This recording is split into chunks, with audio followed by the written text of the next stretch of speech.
My name is Sophia Hartman, and I never expected to face my end at just 38 years old. I lived a relatively simple life in the outskirts of Seattle, Washington, a place where the air is often misted with rain, and the evergreen trees stand sentinel like silent guardians.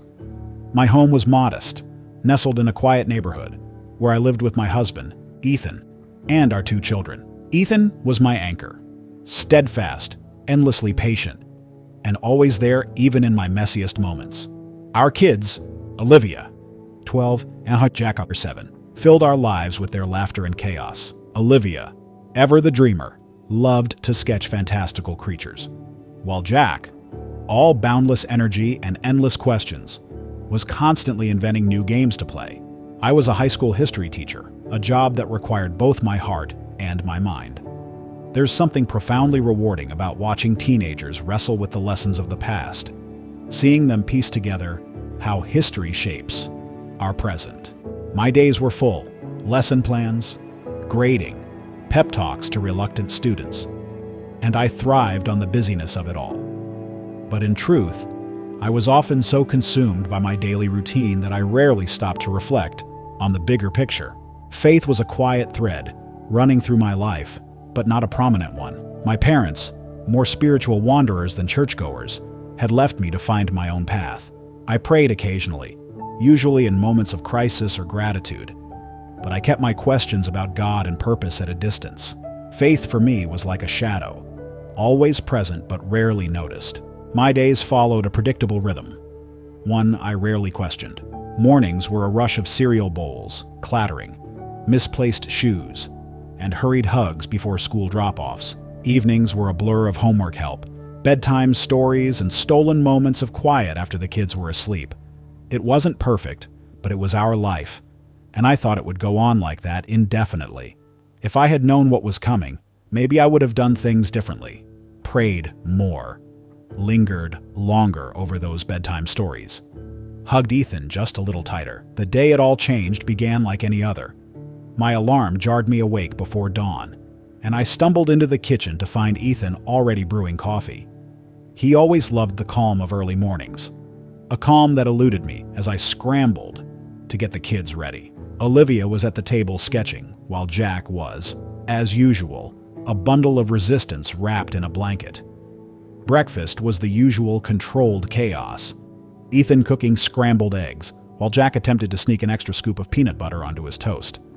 At school, the day moved in its usual cadence. My students were restless but endearing, their questions about history interspersed with chatter about their lives. I had a few small victories that day, a shy student contributing to a discussion, another finally nailing the timeline of World War II. It was a good day, one that left me tired but satisfied as I packed up my things and headed home, already thinking about dinner and maybe watching a movie with the kids. I remember driving, the familiar streets rolling past like always. The rain had cleared, leaving the sky an otherworldly shade of twilight blue.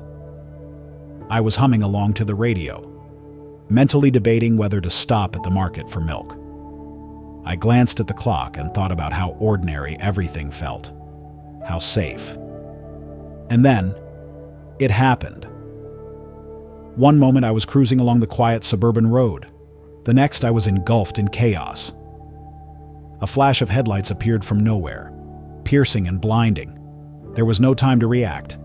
The crash came with a thunderous roar, a brutal symphony of twisting metal and shattering glass. My car spun violently, the world outside a blur of colors and motion. I was thrown against the seatbelt, my breath knocked out of me. For a moment, everything was eerily silent, the kind of silence that feels unnatural, like the universe itself is holding its breath. Then, pain bloomed in my chest, sharp and suffocating, as I struggled to breathe. My head throbbed, and my vision flickered in and out. I felt as though I were floating outside my body, observing the wreckage from some distant place. Voices began to filter in, muffled, frantic. Someone was yelling, running toward the wreck. I tried to move, but my limbs felt like they were made of lead. The edges of my awareness blurred, reality slipping further away as the pain grew sharper. I thought of Ethan, of Olivia, and Jack. Were they safe? Did they know? The questions echoed in my mind, but the answers eluded me. Then everything faded, the world around me dissolving into a strange, warm glow. For a brief moment, I felt a profound stillness, an overwhelming sense of peace. But that peace was soon replaced by a presence, powerful and all-encompassing, pulling me into something unknown. My story, I realized, wasn't over. It was just beginning, in a way I could have never anticipated. Through my fingers, something shifted. It's hard to put into words, but in that moment, I felt completely detached from my body. I could see myself slumped over the steering wheel, blood streaking down my forehead. But it didn't feel like me anymore. It was just a shell, something I was observing rather than inhabiting. The pain that had consumed me just seconds before was gone, replaced by an eerie calm that left me weightless and unmoored. I wasn't scared anymore. I wasn't anything at all. I was simply there. I watched as paramedics arrived, moving swiftly with voices sharp and urgent. They worked to pry open the door of my car, their movements efficient but edged with tension. One man barked commands into a radio while a woman, her face calm but deeply focused, leaned in to check for a pulse. I wanted to tell them I could hear them, that I was okay, but no sound came out. It was as though I was trapped in an invisible space, able to witness everything but unable to interact with it. When they pulled my body free, I saw their concern, the grim set of their jaws, the way their hands moved with precise care. One paramedic, a woman with eyes full of quiet strength, spoke words I couldn't hear, her expression etched with determination. She seemed to be reassuring herself as much as anyone else. I wanted to thank her, to tell her it was okay, but I was powerless to reach her. Time felt warped, both impossibly fast and unbearably slow. I watched as they loaded my body onto a stretcher, strapping me down with careful hands.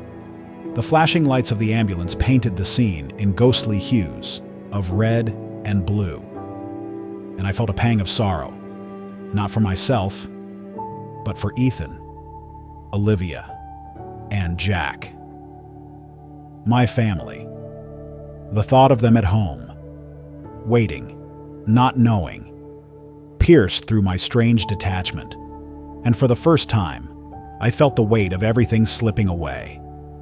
But then, something extraordinary happened. The light began to change. It wasn't the harsh glare of ambulance lights anymore. It was softer, warmer, and it seemed to come from everywhere at once. It pulled at me gently, like a hand extended an invitation. I couldn't resist it, nor did I want to. Every sound, every chaotic detail of the crash scene faded into nothingness. In its place was a profound, overwhelming peace. As I moved toward the light, I realized I wasn't alone. There was a presence, a powerful, undeniable presence, walking beside me. I didn't see it at first, but I felt it, surrounding me like a protective embrace. My fear melted away completely, replaced by an overwhelming sense of love. It was as if the questions that had plagued me for years were being answered, not with words, but with a knowing so deep it bypassed understanding. The light shifted again, parting slightly, and there he was, Jesus Christ. But he wasn't like any image I'd ever seen or imagined. He wasn't just a figure of immense compassion. He was presence itself, radiating love so pure it brought me to the edge of tears. His eyes met mine, and in that instant, I felt exposed, as though he could see every secret, every regret, every hesitation. And yet, there was no judgment, only kindness, only patience, as if he had been waiting for this moment my entire life. "You're here for a reason," he said, and though his words were gentle, they reverberated through me like a chime struck in the depths of my soul. I didn't know what he meant yet, but I felt the weight of their truth, as though they held a purpose I wasn't ready to comprehend. And then the visions began. It wasn't like watching a movie or remembering a dream. It was as if I were standing in the middle of them, living them as they unfolded around me. The earth was the first thing I saw, but it wasn't the earth I knew. It was fractured, torn apart by violent storms that churned the skies black and furious. Earthquakes split the ground wide open, swallowing whole cities into their depths. Fires raged, consuming everything in their path, turning once vibrant landscapes into ashen ruins. I could hear the cries of people caught in the destruction, panicked, desperate, lost. The chaos wasn't just in nature, it was everywhere. I saw governments crumbling, economies collapsing like houses of cards. In the streets, people scrambled for what little remained, their faces hollow with fear and hunger. I watched families cling to one another as they faced an uncertain, terrifying world, their eyes filled with questions that had no answers. There was despair everywhere, but the world didn't pause to catch its breath. And then, I saw him. A man, his presence striking, almost magnetic. At first, he seemed to bring hope, speaking of unity and solutions for the chaos tearing the world apart. People flocked to him, captivated by his words, his promises. He had a way of speaking that made everything sound possible, made you want to believe. But beneath that light, there was something shadowed, something wrong. His smile didn't reach his eyes. His words, though honeyed, carried a poison I could feel, but couldn't fully explain. I knew, somehow I knew, this was the Antichrist. His charm was a mask. His promises, a web of lies designed to ensnare humanity. He offered a new system, a global order that claimed to bring peace and equality. But it was a facade. Beneath the surface was control. Total, suffocating control. I saw how he used technology to weave his deception. A single global currency that enslaved rather than liberated. AI systems that watched every move. And a surveillance network that erased the possibility of privacy. People followed him willingly at first, drawn in by his charisma. But those who resisted, they paid the price. I saw families divided, communities torn apart, and believers in Christ hunted like criminals. Yet, in the shadows, there were sparks of light. Small groups of faithful believers huddled together, resisting the Antichrist's rule. They didn't bow to his system. They clung to their faith, their hope in Jesus, and to each other. They were hunted, persecuted, and broken, but their spirits remained unyielding. I turned to Jesus, overwhelmed. "Why are you showing me this?" I asked, my voice trembling. "To prepare you," he said, his words like a balm and a command all at once. "The time will come. You must stand firm and help others to see. Those who remain faithful will endure." As the visions faded, I knew I couldn't stay in his presence, though I longed to. "You must go back," he said, and the pull toward the light began to ease. I didn't want to leave, but I understood. My life would never be the same. I had seen too much. I had been called for something I couldn't yet understand. And I knew one thing for certain: there was no turning back. Amidst the chaos, he appeared. At first, the man seemed like a beacon of hope. He was magnetic, his voice smooth and calming, reaching into the deepest fears of those who listened and soothing them like a balm. He spoke of solutions, of rebuilding a shattered world, of uniting people under one banner of peace and prosperity. People flocked to him, captivated by his charisma and desperate for the sense of stability he seemed to offer. He promised a future free of suffering, where divisions would fade and humanity would thrive together as one. At first glance, it all seemed perfect. Leaders of nations aligned themselves with him, declaring his vision revolutionary, a way forward that the world had been longing for. People hailed him as a savior, their faces lit with hope as they chanted his name. He presented himself as a unifier, someone above the petty squabbles of politics and religion. But beneath the surface of his promises, I could sense something was deeply wrong. His eyes, though warm and kind on the outside, carried a shadow, a darkness that seemed to twist and writhe beneath his gaze. I knew instinctively who he was. This man wasn't just a deceiver, he was the Antichrist. He wasn't acting alone. His power wasn't simply charisma or human cunning. It was bolstered by forces that defied logic. I saw him unveil a system that seemed ingenious, a global currency that promised to end financial inequality and stabilize the crumbling economies of the world.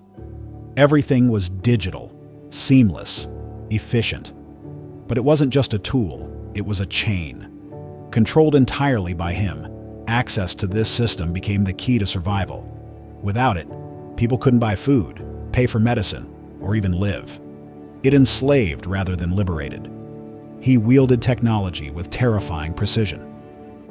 I saw surveillance systems that left no corner of the world unseen. Cameras and AI monitored every move, every word. Even thoughts seemed to be under scrutiny. Privacy became a relic of the past. Those who dared question him or refused to align themselves with his vision were flagged, isolated, punished. The world watched in silent terror as these dissidents disappeared from the system, their very existence erased as if they had never been. And then there were his so-called miracles. I watched as he healed the sick, made food appear where there was none, and even calmed raging storms with a gesture. People fell to their knees proclaiming him divine, convinced they were witnessing the hand of a god. But I could see the truth. These acts weren't miracles, they were fabrications, illusions designed to deceive. They weren't the power of God, but something darker, something manipulative and twisted. The world he created seemed perfect on the surface. Peaceful, unified, prosperous. But the harmony was a lie. Beneath the polished exterior lay control, fear, and oppression. Those who refused to accept his mark or follow his ways were labeled enemies of progress, of peace. Families were torn apart, neighbors turned against each other, and communities were destroyed. The faithful, those who clung to Jesus, were hunted like criminals.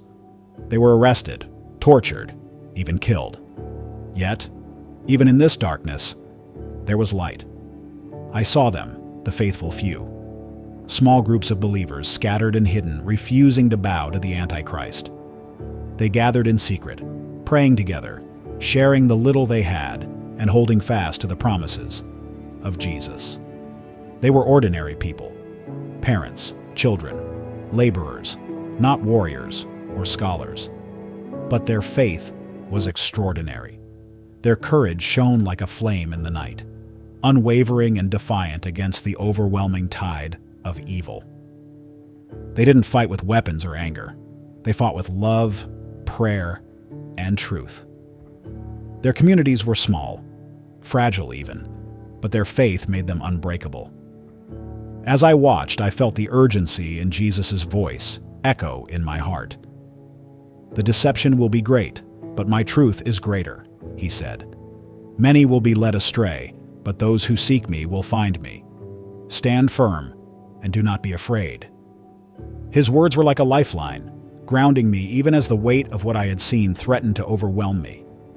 I saw the Antichrist's deception grow, spreading like a plague. His technology enslaved minds and souls. His promises of unity masked oppression. Yet, in every corner of despair, there were flickers of hope.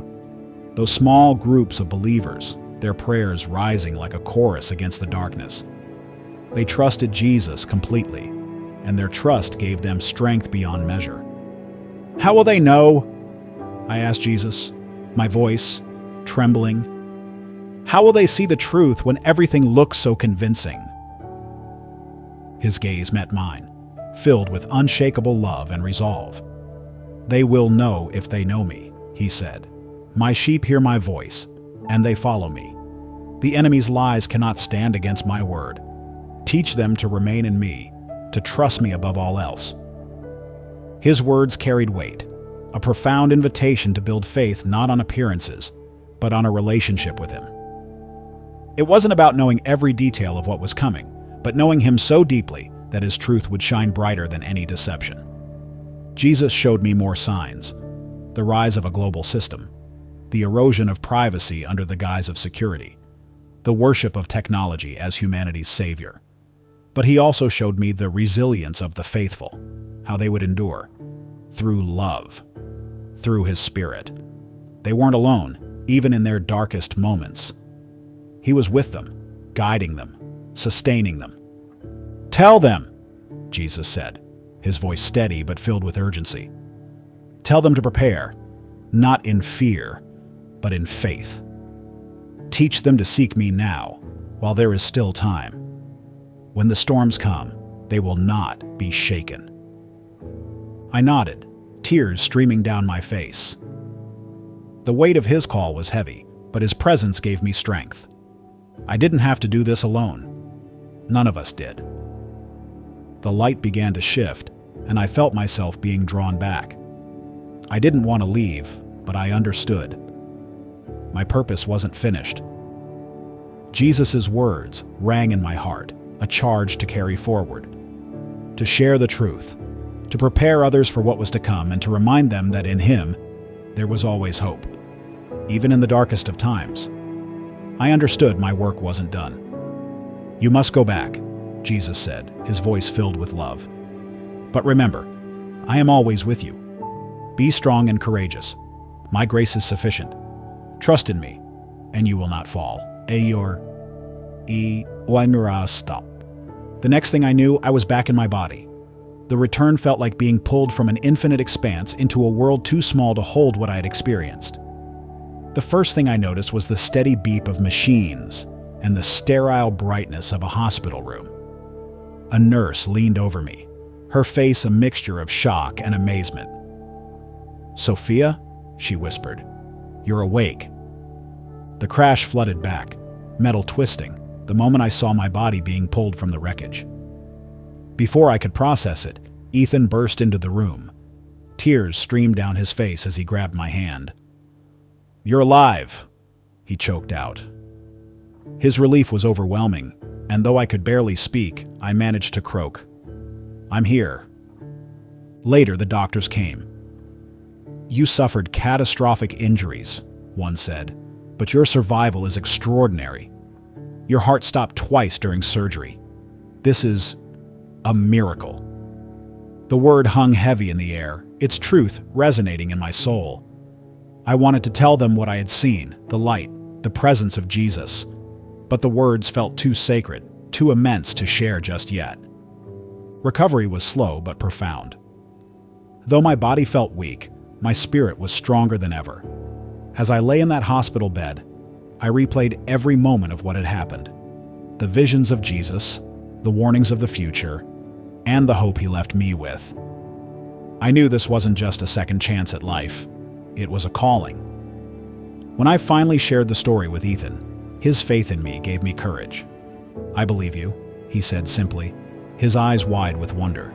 His support helped me tell others, friends, family, even the nurses and doctors. Some listened with awe, others were skeptical, and a few dismissed it as a hallucination. But I didn't waver. What I had seen and heard was undeniable. Months later, I stood before a small gathering, nervous but resolute. "I shouldn't be here," I began. "But I am, and it's for a reason." I shared everything: the crash, the light, the presence of Jesus, and the visions of a world torn apart, but not without hope. "Prepare," I told them. "Not with fear, but with faith. He is with us, always." As I spoke, I felt the weight of my purpose settle over the room. Tears fell, heads nodded, and a profound sense of peace filled the space. I realized then that my story wasn't just about survival. It was about spreading a message of hope and faith in a world that desperately needed it. I had been given a second chance, and I intended to use it to shine his light wherever I could.